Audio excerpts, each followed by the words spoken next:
sa inyo mga kaballers? Okay, nandito Yung mga kaliga, no? Nandito na naman tayo sa isang welcome ulit sa pagtawag episode ng Uncle P Basketball Tutorials.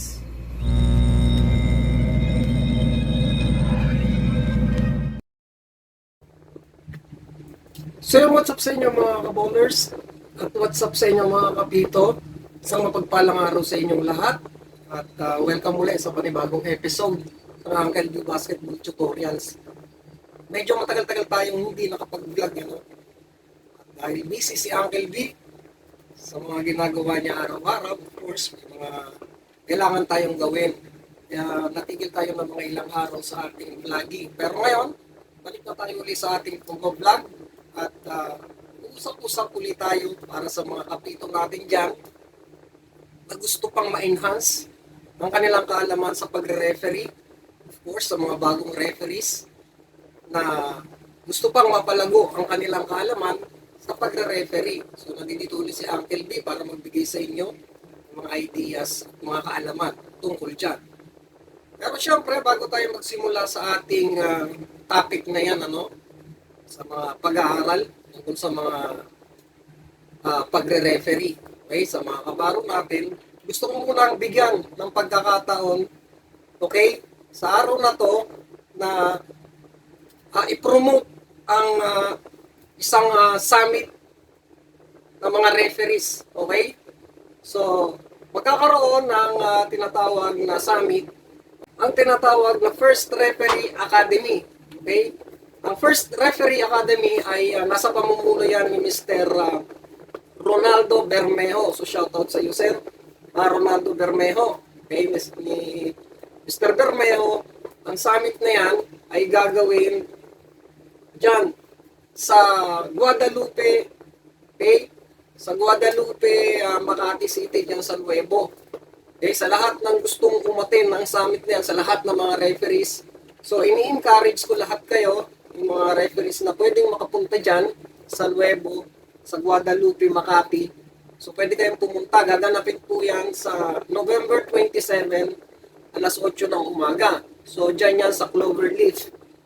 Cloverleaf Place, okay, sa Nuevo, Guadalupe, Makati City. Okay mga kaboders, mga kapito, kasi pupunta po ako dyan sa venue na yan, ano, dyan sa Cloverleaf Place. Sa November 27, alas 8 ng umaga, a-attend po ako ng summit ni Mr. Ronaldo Bermejo. So, inaanyayahan ko rin yung mga followers natin dito sa Metro Manila, okay, kung yung mga nasa probinsya ng Luzon, kung pwede kayong makapunta dyan, inaanyayahan kayo pumunta dyan at magkita-kita tayo, no? Magandang opportunity sa atin para mamit natin yung mga kapwa natin arbitero, mga referees na talagang makakatulong sa pag-develop ng ating kakayahan bilang basketball referee. Okay mga kaballers, mga kapito, so magkita-kita tayo dyan. So, ito pinopromote ko yan. Okay, kaya shoutout pa lang kay Mr. Ronaldo Bermejo. Sir, kita-kita na lang tayo sa November 27 dyan sa Cloverleaf, Nuevo, Guadalupe, Makati City. Mga kaballers, mga kapito, so balik tayo sa ating vlog ngayon, ano? Ang ating pag-uusapan ngayon ay kung paano natin ma-develop, okay? Kung paano natin gagawin, okay, yung ating pagre-referee sa loob ng basketball court na, kumbaga, may pakita natin sa mga players, sa mga coaches, at syempre sa mga audience na meron talaga tayong kakayahan para pumito. Mga ballers, mga kapito, unang-una sa lahat ng mga baguhang referees, lagi ko namang sinasabi sa inyo, kung gusto nyo talagang ma-develop ang inyong kakayahan sa pag-referee, una, kailangan malaman nyo, okay, at magawa nyo yung tinatawag na mga tamang movement na mga referee sa loob mismo ng basketball court. Okay? Unang-una, syempre, kailangan marunong kang pumito kung paano mong papituhin yung gamit-gamit mong whistle. Unang-una yan, ano? And then, syempre, sa loob ng basketball court, kailangan malaman mo ang tinatawag na switching at rotation during 3PO. Okay, may pagkakaiba kasi ang tinatawag na 3PO at saka yung 2PO sa loob ng basketball court.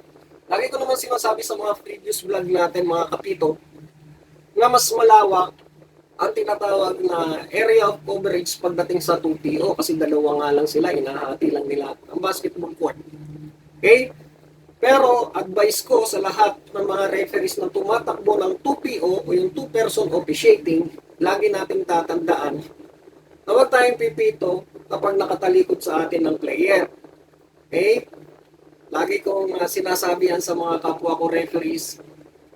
Nakakasama ko ngayon tumatakbo under ng Brad kasi nasa Brad na ako ngayon kay Mr. Albert Sumang. So shoutout sa iyo Mr. Albert Sumang ng Brad. Siya ang founder niya, siya ang commissioner namin. So marami na rin ako nakakasama mga referees dito sa Pilipinas kung paano sa basketball court. At nagpapaturo naman sila sa akin, of course, sila lumalapit sa akin, nagpapaturo. At syempre, pag once nagtanong sa akin yung kapwa ko referee, tinuturuan natin yan. Hindi natin pinagdadamutan natin kalaman sa loob ng basketball court, lalo na sa mga kabaro natin. Gusto nilang matuto talaga. Yun ang sinasabi ko nga sa kanila during 2PO, huwag tatawag na nakatalikod ang player sa iyo, yung tinatawag na primary defender. Okay? So, ang gagawin mo, kung primary referee ka, ganito lang ang kwentuhan natin. Kung primary referee ka, lagi mong titingnan yung player na nakaharap sa'yo dahil yung kita-kita talaga ang gagawin niyang infraction sa opensa. Diba? So, ang mangyayari doon, yung secondary defender, yun ang makikita mo dahil yun na nakaharap sa'yo. Kung nakatalikod sa'yo yung primary defender, wag mo siyang tawagan kasi guessing yun. Maliwanag na hindi mo talaga aktong makikita yun. Unless na lang na kumuha ka ng magandang angulo at makita mo talaga siya na gumawa ng tinatawag na infraction. In other way, makakita naman ng tinatawag na infraction na ginawa ng tinatawag na primary defender mo, okay, na nakatalikod sa iyo, yung kabilang referee. Kaya kita-kita niya, siguradong nakaharap sa kanya yun. So, siya ang tatawag sa tinatawag na primary defender mo. Okay, ha? Habang ikaw naman, ang tinitingnan mo yung secondary kasi siya, yung primary niya, sigurado yung nakatalikod din sa kanya. Kaya tinitingnan niya yung secondary defender niya. Ibig sabihin, magtutulungan talagang kayong dalawa sa loob ng basketball court during 2PO. Okay? Yun lang ang medyo crucial kapag 2PO. Kasi alam naman natin kapag tumatawag tayo ng 3PO, 3-person officiating, mas maliit na yung tinatawag na area of coverage natin. At kitang-kita naman yun. May 3 referee. Okay? Lagi ko nga lang rin sinasabi at pinapaalalahanan yung mga kabaro natin na during 3PO o 3-person officiating na mga nakakasama ko ron sa loob ng basketball court na kapag mag-officiate tayo during the 3PO, sinasabi ko rin to, mga nakaraan vlogs, kumuha tayo ng magandang angulo, unang-una. Yung angulo natin, kunin natin doon sa area natin. Sa area natin, kasi area of coverage lang naman ang pipituhan naman natin, hindi naman tayo pwedeng pumito doon sa may ibang area na may referee naman doon. Lagi natin tatandaan na karoon tayo ng pagtitiwala o trust sa kapwa natin referee sa area niya. Huwag na nating sundutin yun, huwag na nating barilin yung area niya kasi bigyan natin siya ng pagkakataon. Lagi kong pinapaalala na kumuha ng magandang angulo. Una. Pangalawa, pag mag-officiate tayo, huwag tayo galaw ng galaw. Okay, galaw natin, kumbaga, kumuha lang tayo ng isang magandang angulo ng mabilisan. And then, ipwesto natin yung sarili natin na hindi na tayo talaga gaanong nag-move. Kasi, habang nag-move ang katawan natin, meron tayo namimiss na action. Okay? So, yun yung pangalawa. Ang pangatlo na sinasabi ko, tinuturo ko sa kanila, yung tulungan, of course. Kasi, minsan, may infraction na nangyayari doon sa area ng isa, may obvious foul na, hindi nakakatawag yung tinatawag na primary referee doon. Tayo naman, as mga referee na nasa area, kapag mayroong obvious foul sa area na kasama natin, at hindi siya nakatawag, medyo konting delay, kailangan natin tumawag, tulungan. Okay? Huwag naman yung, kumbaga, unang action pa lang hindi na tayo tumatawag na kaagad tayo sa area ng kasama natin referee. Hindi. Kasi sinasabi ko nga sa kanila, ang pag-referee during infraction, tinatawag na foul, kailangan makakita muna natin yung first action, middle action, tsaka yung tinatawag na last action. And then bago tayo tumawag ng foul, sabihin konting delay. At ipaliwanag natin yun sa mga players, sa mga coaches, na kung bakit nadidelay ang tawag natin during infraction or foul, dahil gusto natin makita muna ang buong aksyon, yung tinatawag na yung buong frame. Okay? Na kumbaga yung picture, di ba? Paano natin makikita yung tinatawag na isang action kung hindi natin makikita yung kabuuan niyan. Hey mga ka-ballers, mga kapito, so yun ang idea na lagi kong sinishare sa kanila. Of course, during 2PO or 3PO, kailangan yung galawan ng mga referees dyan, tamang galaw. Hindi yung lagi tayo nagmamadali. Referee tayo, kailangan ang ating vision o yung ating paningin laging nasa court. At saka, kumbaga, ang takbo natin kalmado lang. Lagi tayong nakatutok kung saan nangyayari yung action. Huwag natin tatanggalin ang ating mga mata dyan kahit na tumawag tayo ng mga violations, ng mga fouls. Nakatingin pa rin tayo. Okay mga ballers, mga kapito, so lumalabas ang mga advice natin ngayon na nandiyan kailangan yung pagtutulungan ng mga referees. Okay? At more on preventive officiating lagi. Okay? Huwag tayong putok ng kung ano-anong tinatawag na mga judgment natin. Okay?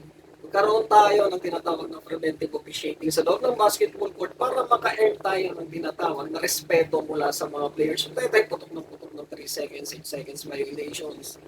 Okay, at kung ano pa mga common violations na pwede naman natin gawin yan sa preventive officiating. Preventive officiating tayo lagi. Yung mga players na nasa loob ng tinatawag na painted area at mati 3 seconds na warningan na natin, sir. Lumabas kayo dyan, mati 3 seconds na. Sabi, mabilis na pagsasalita lang. Get out, get out. Mga number 26, alis dyan.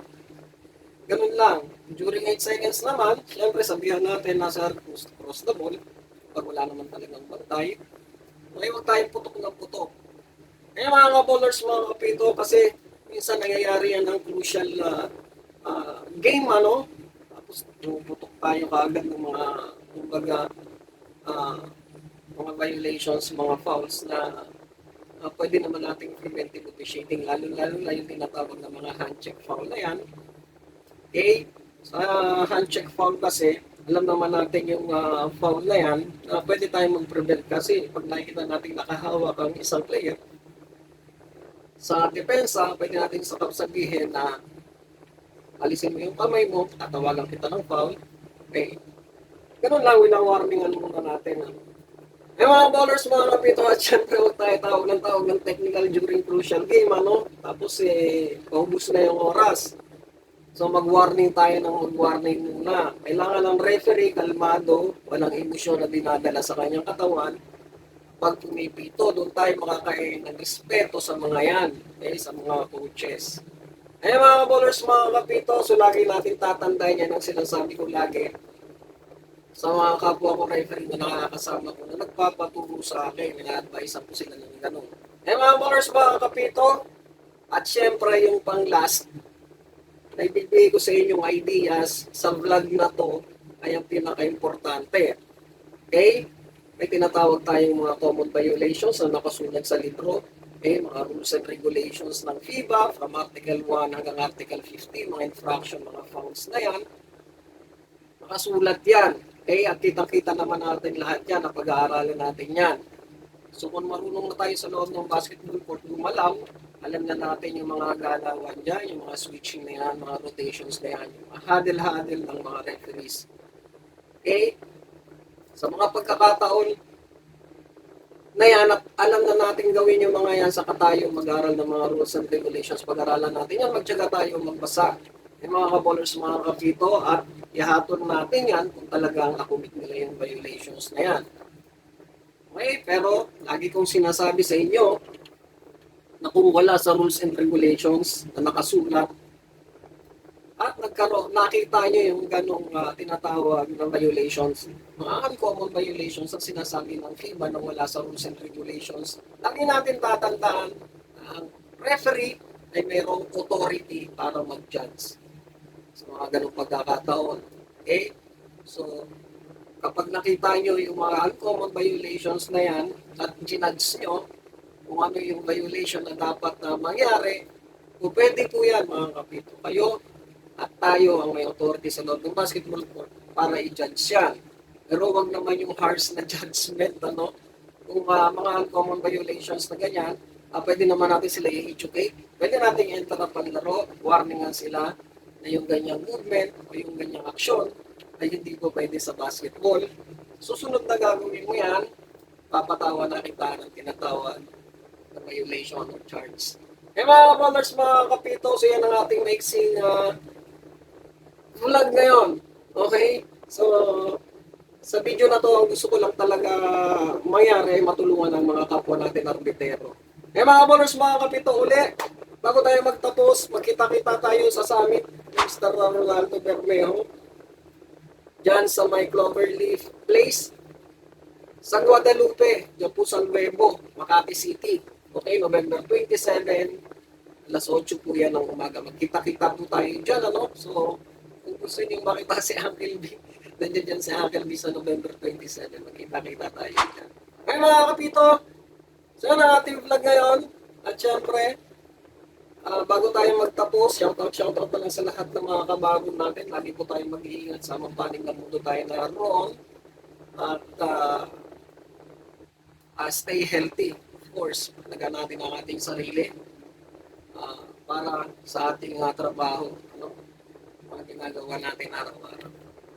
Okay mga kamolers, mga kapito. At dito ko natatapusin ang ating video. Magkita-kita ulit tayo sa susunod na vlog. God bless us all. Peace out.